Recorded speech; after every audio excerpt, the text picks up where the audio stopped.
Hi, kumusta? Hope okay ra ka. Ako day si Kapamakay, mga Kapamakay.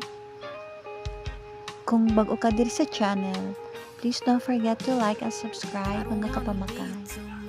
For today's video po, nandito po tayo para magbalat ng cucumber, mga Kapamakay.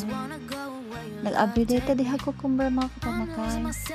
Ato ni siyang i-try para sa atong diet, mga Kapamakay. Actually, ang kaon ani is ako, si mother at saka si father. Ang sarap niyan, mga Kapamakay. Yan ang ating abrigana ngayon, Kapamakay, or muna siyang atong appetizer karon, mga Kapamakay. Ato na siyang gihiwa kay naidaot ang tunga. Maunang kanon na lang ang nabilin, mga Kapamakay, medyo gamay na lang. Ginahinayan na ni mama diha og panit. Actually, pwede na dali siya panitan kay lami man po na iyang panit na diha ang sustansya. Pero niingon si mother nga iya lang daw panitan dili siya ganahan panit. Mo na iya tong gipanitan. Mo na ang nagpanit karon si mother, mga Kapamakay. Lami kay ni siya, Kapamakay, nga appetizer. Daghan gid imong makaon ani labi na gid butangan ni og suka or sinamak na, mga Kapamakay. Nya parisan dayon og piniritong isda.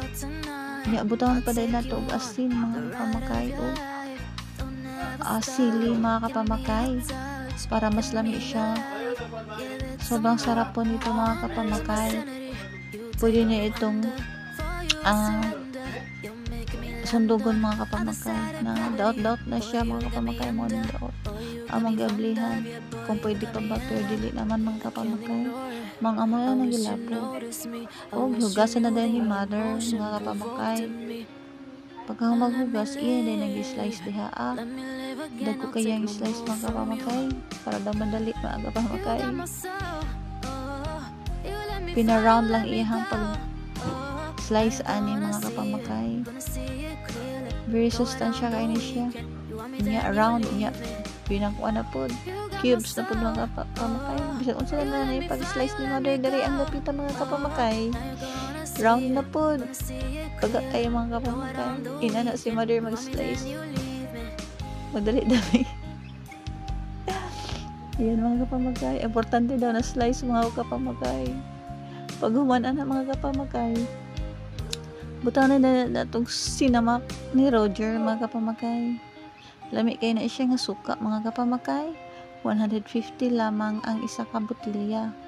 Pero matagal nang maubos, mga Kapamakay. Sobrang sarap ng sinamak na yan, mga Kapamakay. Then lagyan din natin siya ng asin, mga Kapamakay. Yan ang ating appetizer, mga Kapamakay.